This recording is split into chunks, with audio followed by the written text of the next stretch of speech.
Potentially our last hearing, depending on the views of our friends on the other side of the aisle. Agencies, whistleblowers had testimony from commissioners and the public, and the work we've done has hopefully carved a path for the next legislature in the next biennium to continue this important work. It's going to take many years, unfortunately, to undo the damage that has been done to taxpayers and vulnerable residents, but we must continue to expose the fraud, to strengthen internal controls, and to make sure that fraudsters and agency officials are held accountable. Before we get to our majority report, first we'll move to approve the minutes of May 5th. Representative Schultz, have you had a chance to review the minutes? Thank you, Madam Chair. I move adoption of the minutes from Tuesday, May 5th, 2026. Representative Schultz moves the adoption of the May 5th minutes. Is there any discussion? Seeing none, all those in favor say aye. Aye. Those opposed, nay. The minutes are adopted. Next, the purpose of this meeting is to go through the majority report, which was posted to our website and which will be available to the public even after session through the House Library and in the committee page on the website. I would like to just give a brief overview and then note for the record that under our rules, the minority has the opportunity to present a minority report as well, which would be due Friday, and we're happy to do another hearing to adopt the minority report. And I actually think, you know, I encourage you to do it. I think it's important for the public record for the work of this committee. So, as members of the public may or may not know, this committee is historic in that the Minnesota House of Representatives, it's the only time we've ever had an oversight committee in the history of the legislature. And this was created in the wake of the tie in January 2025 as part of the negotiated power sharing agreement. The House Fraud Prevention and State Agency Oversight Committee was created. So at the end of this session, the committee will no longer exist. When we adjourn, sine die, everything dissolves. But I highly recommend to the next legislature that they reconstitute the Oversight Committee, because I think institutionally we have played a very important role in taking a broader look across all the agencies at the opportunity for fraud, internal controls that have not worked or enabled fraud, and trying to hold agencies accountable. And I think because we've had this broad lens, we've been able to see the pattern across many programs and across different agencies, and I think that has served the public well, and I hope that this work continues. So with that, I will just give a brief overview of our report, and I encourage the public and members of the committee, if you haven't read it, to read it, and I will also send it out to all the members of the House in both parties, and they can hopefully read it over the interim, because there's a lot to learn from our work over the last 2 years, and we need to make sure that we continue to push for the changes that we've identified. So generally speaking, we found that the Walz administration enabled fraud by having a culture that accepted fraud, tolerated fraud, tried to suppress fraud in some ways, and did not hold anyone accountable in the agencies. And the public sees that there are being criminal indictments and charges and sentencing for the criminals who engaged in this fraud through our federal partners at the U.S. Attorney's Office. And we're grateful for the justice on the criminal side, but we also need accountability in the agencies and in the administration, and we will continue to push for that. Secondly, I think when we started this work, I don't think we even grasped the scale of the fraud. And I think one of the values of this committee is exposing the scope of the fraud that sadly has gone on in Minnesota government. We first saw it in childcare, then it went to feeding our future. And from there, that same pattern morphed into a lot of the Medicaid waivered services program. So many of the programs that we've looked at in our hearings, housing stabilization, integrated community support, sober homes, non-emergency medical transportation, all of these vectors of fraud in a lot of the Medicaid waivered services programs really were spawned from the original fraud back in childcare and then Feeding Our Future. And some of the same actors were involved in these webs of fraud. And I just think, certainly I didn't fully understand that when we got into this, and I think that has been an important contribution of our work. So we also, on page 9, for anyone who's following along, the anatomy of fraud, which I know our colleague Representative Greenman also called the business model of fraud. We've spent a lot of time talking about this and identifying these patterns, and I think that is an important thing for the public to look at and to understand, to recognize these signs, and for agency personnel to realize this is the pattern. It's not new. It's not rocket science. We have seen the same pattern over and over and over, and we have to clamp down on it right away. The agencies had the tools. They could have done more on the front end. They could have declared the programs high risk much earlier. They could have done unannounced site inspections. They could have done prepayment reviews. Any of these things years ago would have helped reduce the volume of the fraud, and it's unfortunate that did not happen, but I do think the agencies now are doing more, and we expect them to do more going forward. Then the rest of the report is topical. We go through our hearings and our findings from childcare fraud, from Feeding Our Future, from the different topics we considered and the hearings we had in all these vectors of fraud. And it's very detailed, but I think it's really important not only to show the findings, but then at the end of the report, we go through our recommendations. And the recommendations are the roadmap. The findings are the roadmap for how to spot and stop fraud, not only for our state, but in other states. I think other states are now also taking this seriously. But the recommendations are things we need to implement yet this session and then next year in future sessions so that we can actually stop the fraud, because it is still going on. As we saw last week when we were here, or 2 weeks ago, the FBI conducted 22 raids. Yesterday, there was an indictment in a raid that had happened by a couple weeks ago in SNAP. So the first SNAP indictment came out yesterday. This is going on in real time in our state, and we cannot turn a blind eye, as the Walz administration has done, and we cannot say, oh, we're done for session, we're not doing this anymore. No, this work has to continue. It's incumbent on all of us who now know the scope of this to continue the work. And although the committee will be adjourned, our staff and I are going to continue to do the investigation from all the whistleblower reports we keep doing. Our committee will keep doing investigative work and turning credible findings over to law enforcement over the interim. Potentially, we will hold informational hearings if warranted, and hopefully we will be gearing up for additional legislation next session when the body comes back. So I really encourage people to take a look at the recommendations section, and I encourage my colleagues, if you choose to put together a minority report, that you also have a very robust recommendation section. So I look forward to that. So with that, I'm going to open it up for any statements or questions, and I look forward to the discussion. Thank you, members, for your hard work this session. It literally has made a difference for our state, and I'm grateful to everyone who's been serving on the committee. Lead Pinto. Thank you, Madam Chair. Maybe a question, will there be, it sounds like you plan to have a vote. Is there like a motion to adopt the report, or how are you planning to do this process-wise?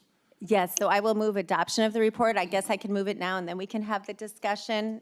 So I move the adoption of the majority report for the 2025-2026 session. It's seconded by Vice Chair Anderson, and now we can discuss the adoption of the report.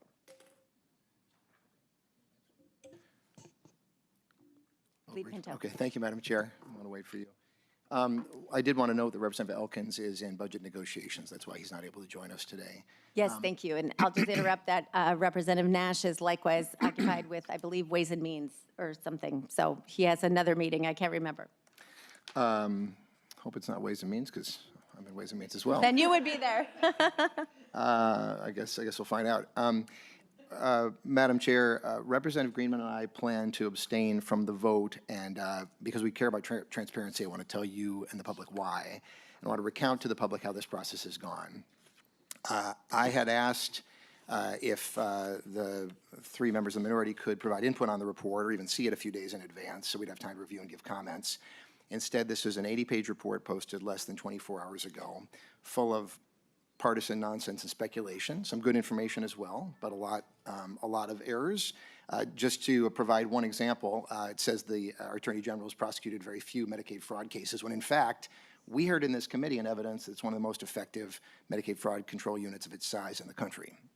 Many other examples, but you've said you won't consider any changes to it, won't delay the vote. And I want to note that this document has already been signed by 5 of the members of the committee. When it was posted, it had already been presumably reviewed, approved, and signed by 5 of the 8 members of the committee. And the other 3 members of the committee saw it less than 24 hours before the vote to adopt. So the Republican members have already signed. You won't consider any changes. You've said we can't be a part of it. So I don't know what the point is of why we're even voting and what good a partisan report such as this and a partisan approach has for the serious work that our state has to do on fraud. Look, everyone is mad about fraud. Fraud has no political bias. We are in a tied House. True progress requires collaboration. We have seen that in other committees. We could have worked across the aisle together in this committee as well.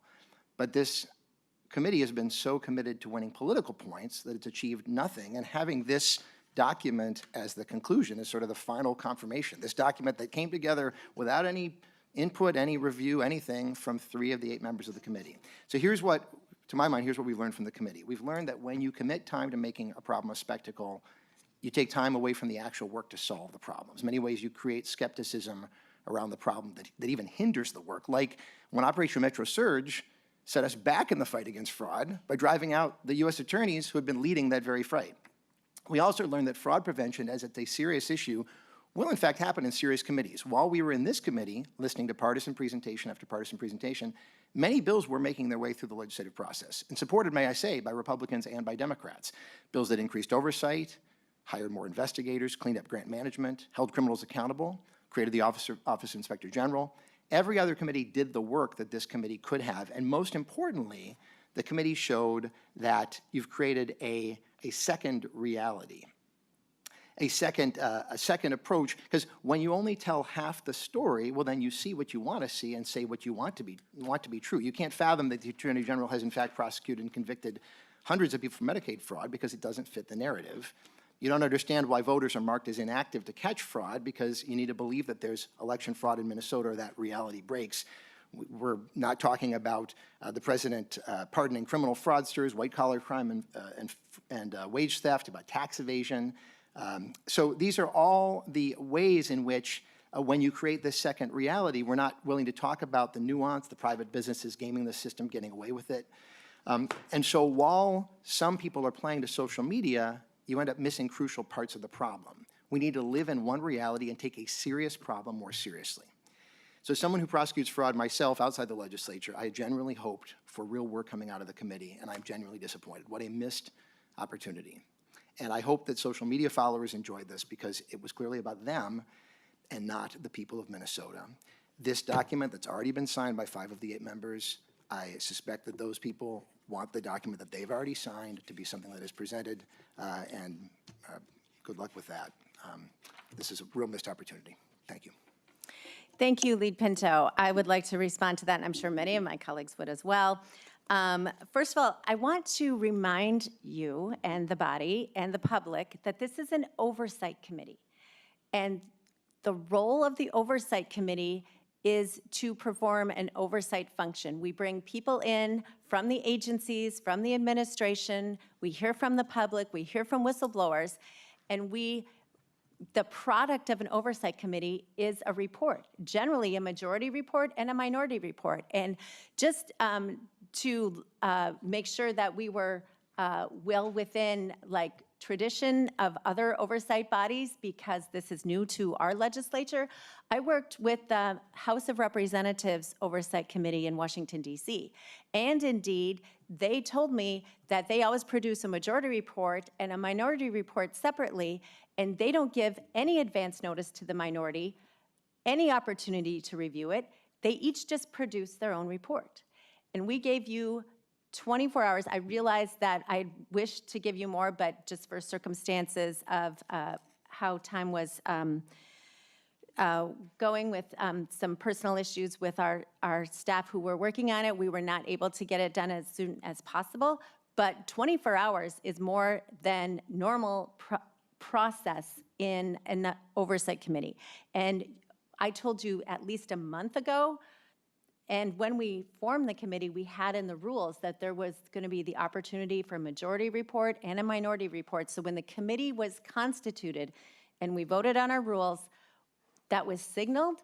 And then I told you in person probably a month ago, and I invited you to get a minority report done. I welcome your comments. And so for you to say that this was an alternate reality or the not proper way to handle it is mistaken and misunderstanding the role of the Oversight Committee. All of us, as I've said in previous hearings, have been involved in good bipartisan work, which I support, to pass bills through the legislature that have had great bipartisan support, including the work of Vice Chair Anderson and the team who did the OIG bill. Fantastic bipartisan work in the committees of jurisdiction, which are the committees that pass those bills. All of those bills had to go through other committees, and that's where that legislation work was done. Our role is to have hearings, to uncover fraud, to find ways to strengthen internal controls, and then create those bills that get passed by other committees. And we have done that work, and I'm proud of the bipartisan work we have done. We have significantly, through your suggestion and leadership, we have significantly reduced the number of earmarks coming out of this legislature. We have expanded whistleblower protection. We have passed the Independent Office of Inspector General bill. We've had multiple bills to strengthen internal controls. We have done, I think, a very excellent body of work through our committee, in other committees, and as a body of this legislature. And that work needs to continue. That's why we have a very robust recommendation section. But the work we've done over the last 2 years has significantly contributed to that. And then I also wanted to just reference something about being in an alternative reality. I just thought that was such an odd phrase, because I felt like that's how the public and the administration has felt for so long. There's been billions of dollars of fraud going on in this state, and the administration has actively chosen to ignore and suppress information of the fraud and keep it from the public and keep it from law enforcement so things weren't getting done. They've been creating an alternate reality that we finally pulled the curtain back. And the public is grateful. And that has been, I think, a significant contribution of this committee. And I also wanted to touch very briefly on the work of the Attorney General. He did appear before the committee twice. And I do think they've done some prosecutions. I sent a letter to the Attorney General, I believe in March or April, asking for a list of all of the cases they've taken, how much money they've recovered, the resolution of the cases, because they have, as the Attorney General has said many times, original jurisdiction in Medicaid cases. It is shocking to me that when they have original jurisdiction, my understanding is that they've recovered $80 million, which is a drop in the bucket of more than $9 billion. And I asked the Attorney General for a complete listing of all their cases, the resolution, because he claimed credit for dissolving 17 nonprofits associated with this. Most of them had already been dissolved. So I asked for details on that. I have never had a response from the Attorney General's office. I would still love one. But while I do agree that the Medicaid Fraud Control Unit has done some good work, and I appreciate that they're taking a lead on some of these SNAP cases, on I think, oh no, it's the feds doing SNAP. They had a prosecution in the Attorney General's case a couple weeks ago that actually, and this is not a reflection on the Attorney General, but the judge allowed a low bail and the guy absconded. and now is in Kenya. I mean, so their record is fine, but I would not say it's stellar because of the volume of the fraud and the low number of prosecutions. And I think we also have serious questions, as I've outlined in the report, about the Attorney General's relationship with some of the fraudsters. He met with them while he was defending the Minnesota Department of Education, and that raises serious questions about how robust his defense was, or if it wasn't. He has, and I've outlined it in the report, conflicting statements. At some points, he claims great credit for being involved, and at other points, he said he has no knowledge of the case. So we had asked the Attorney General to return to address some of these questions. He declined, but I would just counter your robust defense of the Attorney General and say that there is still a lot of things about his record on Medicaid prosecutions that are unclear, and I hope he will respond to our inquiry. Representative Schultz. Thank you, Madam Chair, and you're doing a great job at just outlining exactly what this committee has been up to and also the result of our work. So well done. But I actually want to respond directly to Representative Pinto and the claims that he made in his remarks moments ago.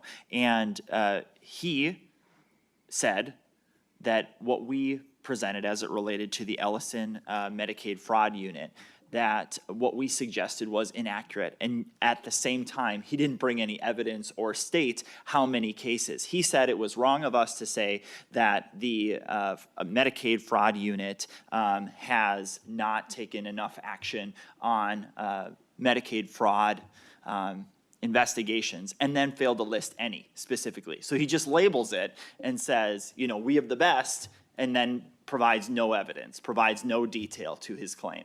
Literally failed to do so, while then also making a claim that this committee had partisan presentations that took place over 25 hearings. And if you open to page 2 of the report, Representative Pinto, what you will see is that of 25 meetings, 23 of them included presentations from Governor Walz's administration. Presentations from Governor Walz's administration, from his Department of Human Services, from his Department of, or his Office of Management and Budget, from countless other agencies, including DEED, as it relates to paid family and medical leave, as it relates to grant management. These are the partisan presentations. Presentations from Democrats. That's what they are. 23 of 25 meetings from this Republican-controlled committee. We allowed the administration to provide presentations at 23 of 25 hearings. So let's then talk about the process on this report that's in front of us. Let's talk about how this report, which is 84 pages long, was delivered with notification that it was coming, and the work of our committee that has been done over these 2 years was delivered within 24 hours of this hearing, which brings to mind a memory for all of us. The 2023-2024 omnibus bill that arrived to the floor of the House at 11:10 p.m. to be voted on, that was over 1,400 pages in length. Oh, and by the way, it arrived in some form or fashion where no member was able to see it or read it at all, whether online or whether in a printed copy. It did not exist. And yet, the members of this committee on the Democrat side of the aisle, Representative Pinto, Representative Greenman, and Representative Elkins, all voted for a 1,400-page bill that no one had ever seen before. It didn't exist. You could not find it.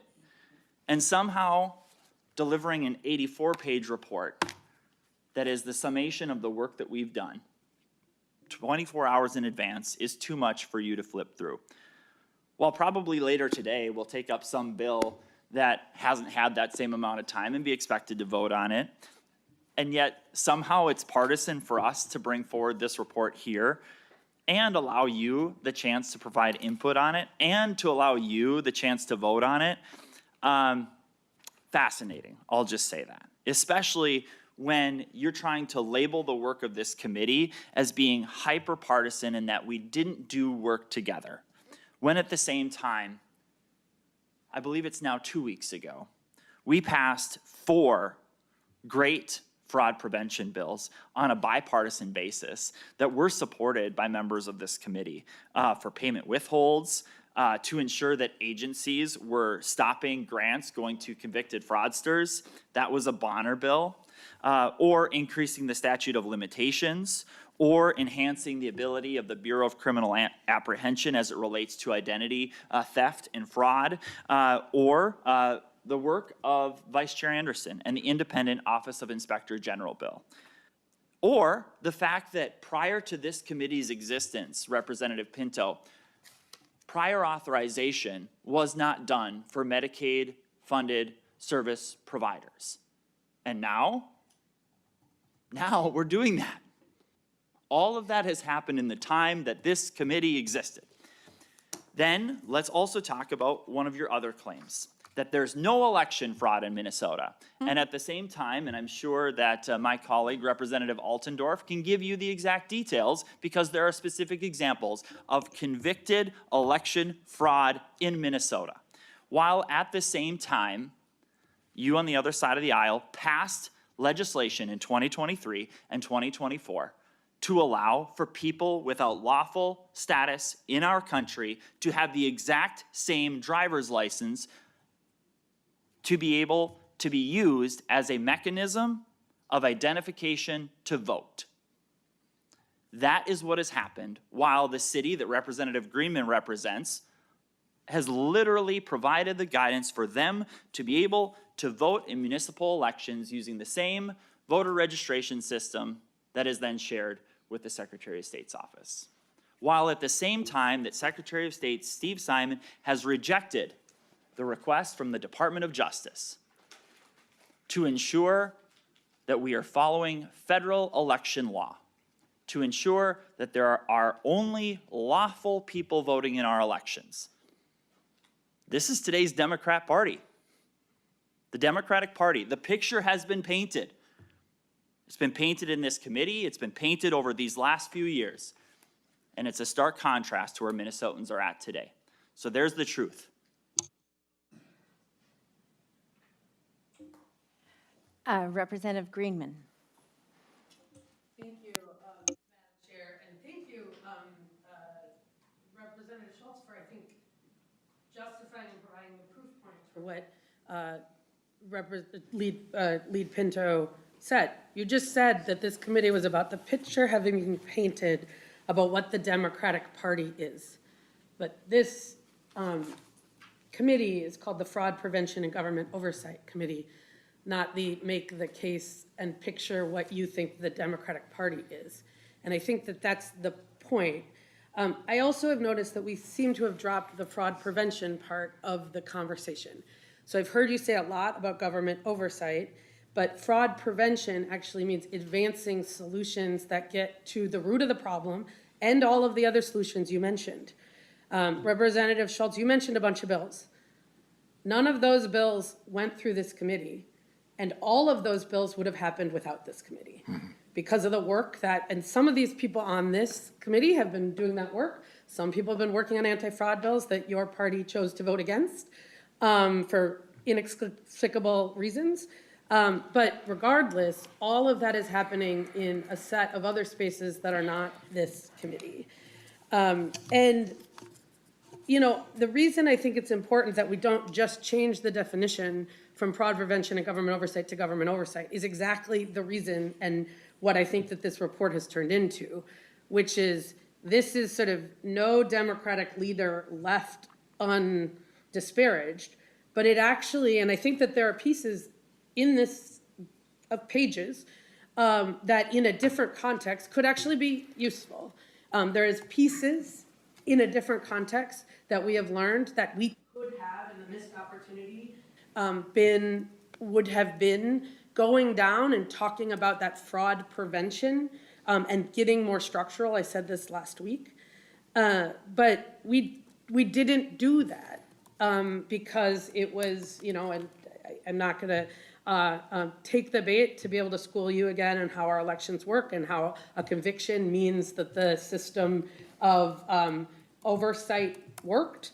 But sort of bringing in, vacillating wildly from Medicaid fraud to voter fraud to whatever the Center of the American Experiment has a report on tomorrow is not actually good governing. It is about, again, painting, that the picture has been painted about what Democrats are. And again, that's not a good use of state dollars.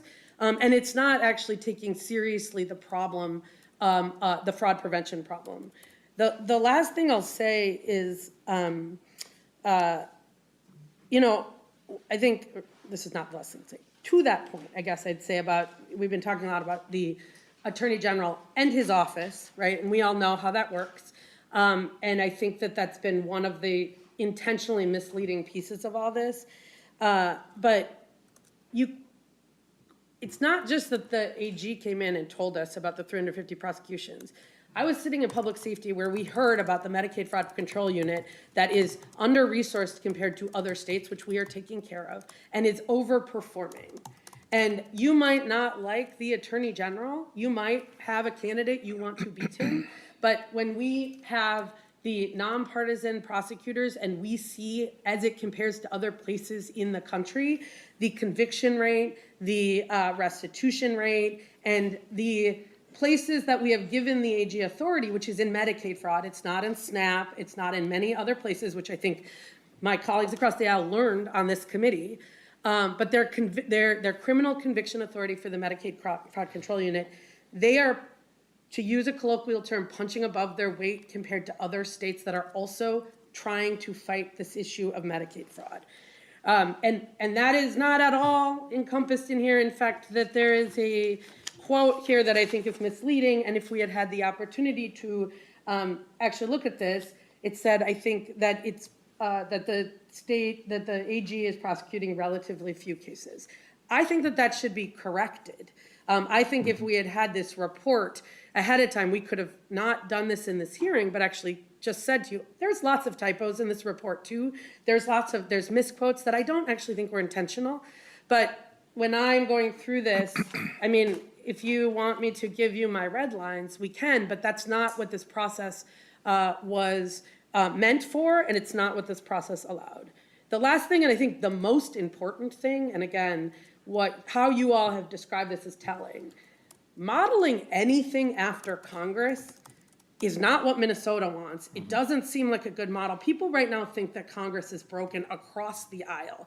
And when we look at their oversight hearings, they are show trials. And we know that, and you know that, and it doesn't matter. Whoever's in charge, the opposite folks who are called in front of the committee know that. But the partisan show trials of Congress is not something that we should emulate here. I think, in fact, what we should emulate is the work that's been happening in other committees, which is folks digging into the problem, folks working with both each other and the people who are impacted by by this fraud and by the abuse, by people in the agencies and people in local government, but all of those stakeholders together. That's not what Congress is doing, and nobody would say that that's what Congress is doing. And so I think that using Congress as a model, which I heard you say, Chair Robbins, is exactly what this is doing, and it is exactly what's wrong for Minnesota and wrong for what we are trying to accomplish, which is actually good nonpartisan work to protect people and the services that we have said that they deserve and that we want to protect taxpayer dollars. But modeling this report after the show trials of Congress is bad. I think it is a bad approach. It's a bad approach we've been saying for now 2 years. And unfortunately, that's the report. This report is just the final proof point that that's what this is about. It's trying to be Congress, and again, Minnesotans don't want Congress here in their state. Thank you. I have thoughts, but I will go on to Vice Chair Anderson and then Representative Nash. Thank you, Madam Chair. And I just, sorry, I think with this, I wish this committee, purpose, which it wasn't upfront, was to also look at legislation. And unfortunately, it wasn't. That wasn't the purpose of the committee. And because of that, all of us, many of us, certainly me and others, spent a lot of time doing bipartisan work, going through other committees. It would have been wonderful to go through this committee rather than to get stuck in state gov twice after going through committees on the OIG bill and having it held, frankly, by Representative Cleaborn, who would not let it go anywhere until a month ago. So it would have been, it's something for this committee, if it exists next year, to think about. That maybe we should allow this committee to have legislation go through it, because it wasn't the purpose. So that criticism, I think, is, not real. What I do think this committee accomplished was it brought to light, it was investigative, and it brought to light a lot of things that are happening. We were able to actually talk to the agencies, talk to whistleblowers, talk to folks, go way beyond what we do at the Audit Commission, which is we get a specific topic. We do have the agencies in, but we're really talking more to the auditor. So we were able to bring to light just how deep and widespread the fraud is in Minnesota. And between this committee, the Audit Commission, the feds coming in to prosecute, the last 2 years have changed the narrative and in Minnesota, unfortunately, to the negative. So I think it has been very good use of our committee time. I think it's very good for the state of Minnesota because we have to change everything. We have to change what we're doing. We have to change how our agencies are doing things, and we have to actually take the recommendations from O'Malley's report very, very seriously. And not all of those things are going to be going through this legislature this year, but a lot of them are. So those are the things to me, that's the starting point for future legislatures is what didn't happen out of O'Malley's report and what can we do to absolutely put a stop to this. So I think it's good. I've enjoyed my time. I've enjoyed both the majority and the minority in discussing things. So thank you. Thank you. Representative Nash. Well, thank you, Madam Chair. My apologies for being late. I was in a leadership meeting, but I came in for a couple of innings of late relief, and I appreciate the time to have been here. But I did watch the proceedings of the committee as we were going through the last 2 years, and I want to just commend a lot of the folks that have been on this committee for acting as a giant flashlight for the state of Minnesota. And I just want to point out that so many of the things that were uncovered in this committee have made their way into bills in other parts of the legislature. So to disagree with my colleague, you didn't necessarily have to have a bill originate here to have the concept be uncovered here. As somebody who watches the bill introductions every day, my colleagues that have been on the committee for quite some time have both themselves introduced bills, but then have shared with other members the workload of also carrying bills that have been from ideas that were uncovered here. And before I got to the committee, I would sit back and I would watch them like, well, that was not on my bingo card. Oh, wow. Well, here we go again. Now I did not see that one coming. This committee has done excellent work, and I commend the members who have been here for a long time on this. I guess we're adjourned. So I just wanted to level set that because I think that the decrement against the fact that we didn't do bills coming through here is really kind of a weak one. And I wrote down that I thought that the motto of this committee should be to make fraud unacceptable. That's sort of the mission statement of this committee is make fraud unacceptable. And I would say you probably would have had a full agenda if you would have met every single day. We are not running low on fraud here in the state of Minnesota. And that's sad. Because as you go out to talk to your constituents, it's running thick and muddy through the streets. And for the longest time, we have heard, oh, there's no fraud, it's fine. There's just a little dalliance over here. And I thought in many ways it was a lot like if you've ever watched The Wizard of Oz, where they say, don't pay attention to the guy behind the curtain. There's nothing going on here, but there's fraud in every single area of state government. And as somebody who, one of my favorite movies is Mr. Smith Goes to Washington, I find that to be wholly unacceptable that we have allowed through the previous 3 biennia before we started this to just sort of put blinders on and not pay attention to the fact that fraud is everywhere. So I think that it's also important to see this committee as an important function of the legislature, to have a legislative committee of oversight over governance and fraud. I think that's important. And I know I heard from my colleagues that we don't want to be like Congress. Well, we should have a committee that looks at the conduction of business at the state of Minnesota.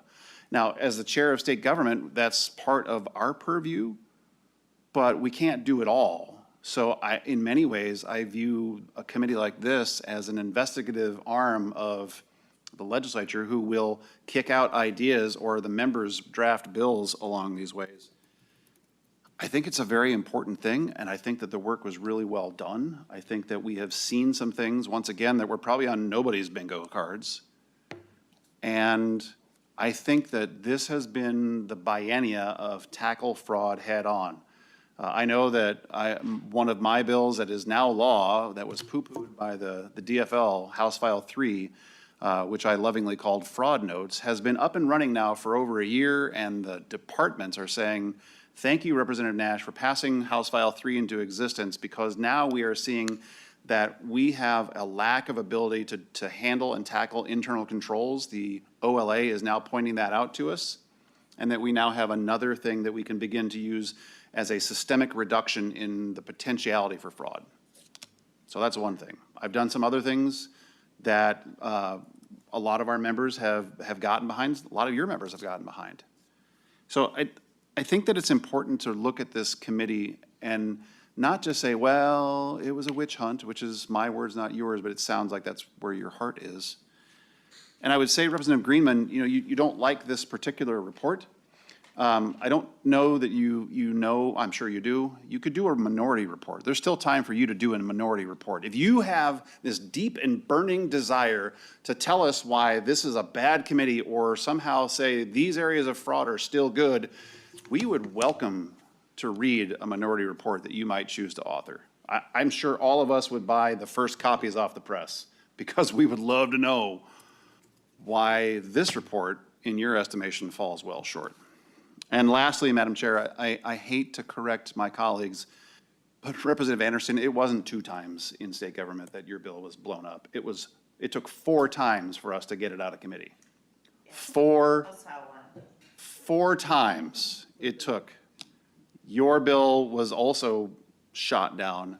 In the early days of denial of fraud, it was shot down. But then it took us 4 times to get it out of committee, because the governor had sent messages to Chair Cleavorn and others, no, don't want that. I saw the documents from the working group, Representative Pinto, so if you'd like to have that debate, I'd welcome You can that. have that debate offline. We need to keep going. But I would say that this committee has done yeoman's work, and that the state of Minnesota, the people who live here, should thank the folks who have sat on this, on both sides of the aisle, but we can no longer allow the rampant fraud to be an acceptable cost of doing business, because it's not. And I always say this, it is not our money. It is not the department's money. The money that gets frittered away to fraud belongs to the taxpayers in every county of this state. And for people to lose sight of that is just criminal, in my opinion. Thank you, Madam Chair. Thank you, Representative Eltendorf. Thank you, Madam Chair and members. It has truly been an honor to serve on the Fraud Committee, and I just want to, really commend Chair Robbins for her efforts. Seeing this firsthand in the last few weeks since I've been on the committee, the amount of time, the work, the analyzation, it is quite incredible to watch. And when you're on the inside, you see it even more clearly. And I truly mean that. You deserve so much credit, and the people of Minnesota, thank you. This should not be in any way partisan. I know I heard Representative Greenman say this committee was wrong for Minnesota. What was wrong for Minnesota is to have fraud across the state in 14 Medicaid programs. That's wrong for Minnesota. And as the minority party here in this committee wants to say that we did not have the right to do this. This was complete exposure. This was exposure of what had to be shown to the public in order to have the will for change. So it is a choice, the Democrat Party, to take ownership of the fraud that has happened under their leadership. That would have been a choice. And then to work together to end the fraud in the state of Minnesota, because as I hear them say, nobody wants this. No one likes fraud. But what I don't see from the Democrat Party, from the Walz administration, is the accountability. I haven't seen it.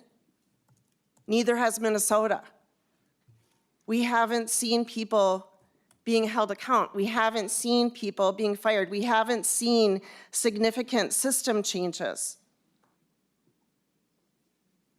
So as you say that this was wrong, when there's a problem, the problem has to be exposed. And that's what this committee did. And now, instead of deflecting, because the Democrat Party is obviously embarrassed, it's time to take ownership. And the ownership can start with writing your minority report. Because I would love to see if there was an error that we made, then we should know that and we should correct that for the record. But just saying that this is wrong and refusing to reply to it is not a response, and it's not governing. It's not taking the steps that we need to move forward in Minnesota. When we heard from one of the testifiers, I believe it was Jay Swanson, that refugee camps in Kenya were giving instructions of how to fraud the government in Minnesota, that is a huge problem. When we are hearing stories of tourism fraud because people are coming here because they hear Minnesota is so easy to fraud, that should be a huge red flag, folks. And yet, instead of coming in here today saying that this committee was wrong for Minnesota and trying to make a spectacle, we need to work together to end fraud in Minnesota, because that's what everyone expects, everyone who elected us to be here in these positions to do, to stop covering it up and to require the accountability that Minnesota deserves. Thank you. Lead Pinto. Thank you, Chair. I know that we're tight on time. I'll be very brief. I just want to respond to a few things. Members, fighting fraud is urgent. Solutions were needed now. They're needed any possible day we can get them. And the decision to have this committee not consider solutions was one that was made by the Republicans in charge of the committee. This document that we're about to vote on after it's already been signed, and by the way, if there's any corrections to be made, apparently that comes after you sign and vote on it, which does not make any sense to me. This document is coming at the end of session after we've already met for 2 years. We've been in session for 2 years, and governing at a tie is hard. Like, it requires hard collaborative work. That's happened in other places.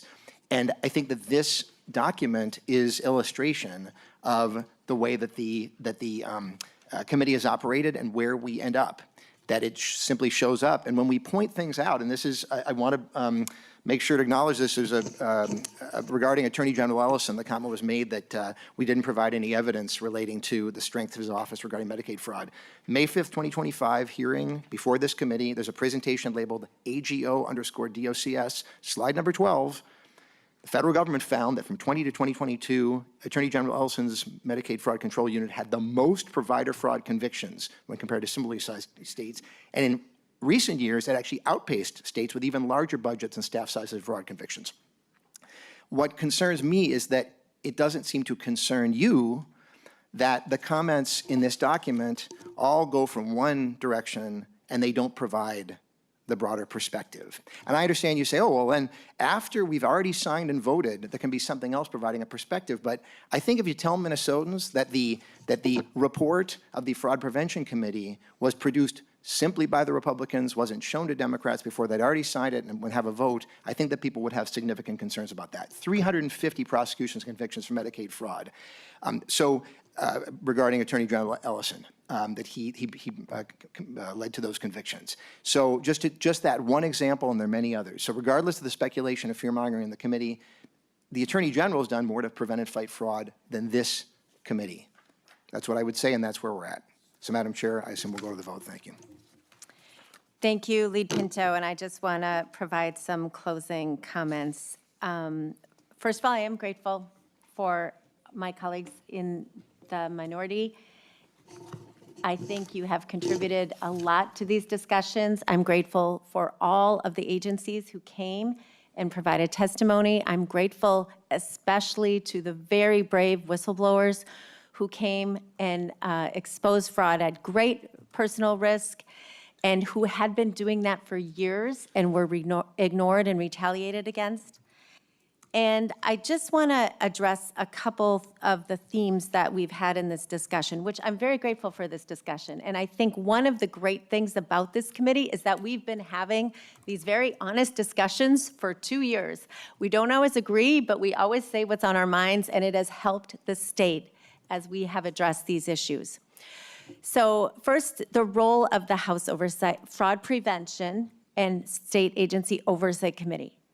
We have at length found many things that will help prevent fraud through the testimony from the agencies, things we were shocked to hear that we didn't know they weren't doing, that Minnesotans assumed were happening, basic internal controls that any Minnesota company does and would go to jail for, were not happening in our agencies.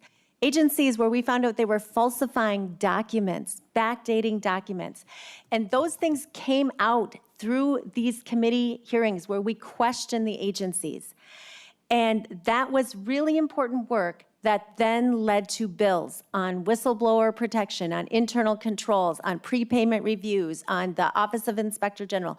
All of these things that we uncovered in this committee, which is the primary role of the committee to expose fraud and surface solutions for fraud prevention, those ideas were then taken into action in other committees.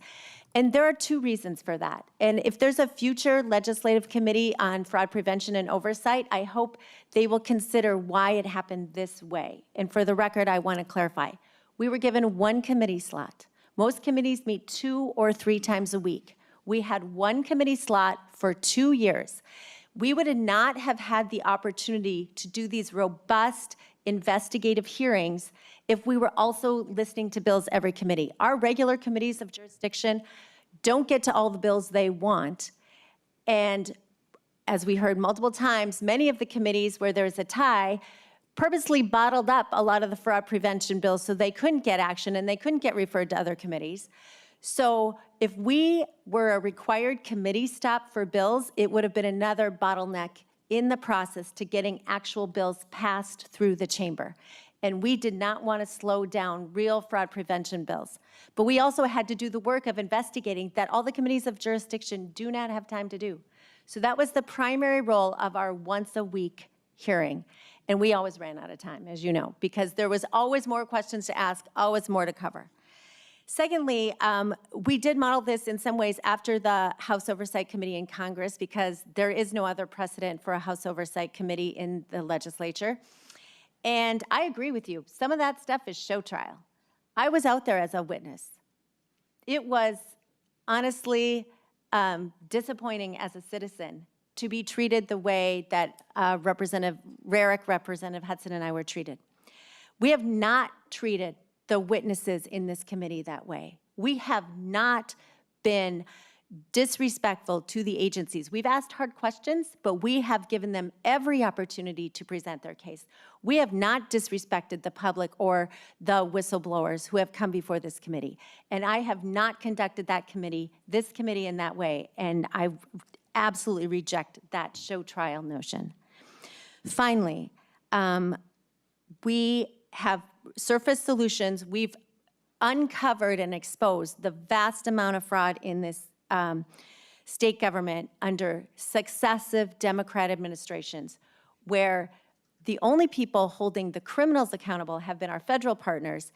And I agree the AG's office has done some good work in the Medicaid fraud control unit, and maybe they're punching above their weight in some percentage sense. But compared to the scope of the fraud in this state, $9 billion, they have original jurisdiction, and they have not brought nearly as many cases as clearly there are out there. And so I look forward to the AG responding to my letter and providing documentation of that work. But finally, members, the most important thing is that we have helped illuminate the vast fraud that is criminally stealing money from taxpayers and is hurting our vulnerable citizens. And the most impactful testimony has been the vulnerable citizens who came to this committee and shared their stories. And I hope that sits with all of us as we continue this work, because that is the purpose of this committee. The fraud that has been enabled and covered up by the Democrat administrations has hurt Minnesotans and continues to hurt them in real time. We have not finished our work. There's so much left to do. And I commend this work to all of you next session, and I hope you continue it. With that, members, we will vote on the motion to adopt the majority report with my recommendation that I would be happy to do this on Friday to hear a minority report. All those in favor of adopting the majority report, please signify by saying aye. Aye. Aye. I'd like a roll call. I forgot to ask for my own roll call. Sorry, the clerk will take the roll. Chair Robbins, Aye. Vice Chair Anderson. Aye. Lead Pinto. Abstain. Representative Altendorf. Aye. Representative Elkins. Representative Greenman. Abstain? Representative Nash. Representative Schultz.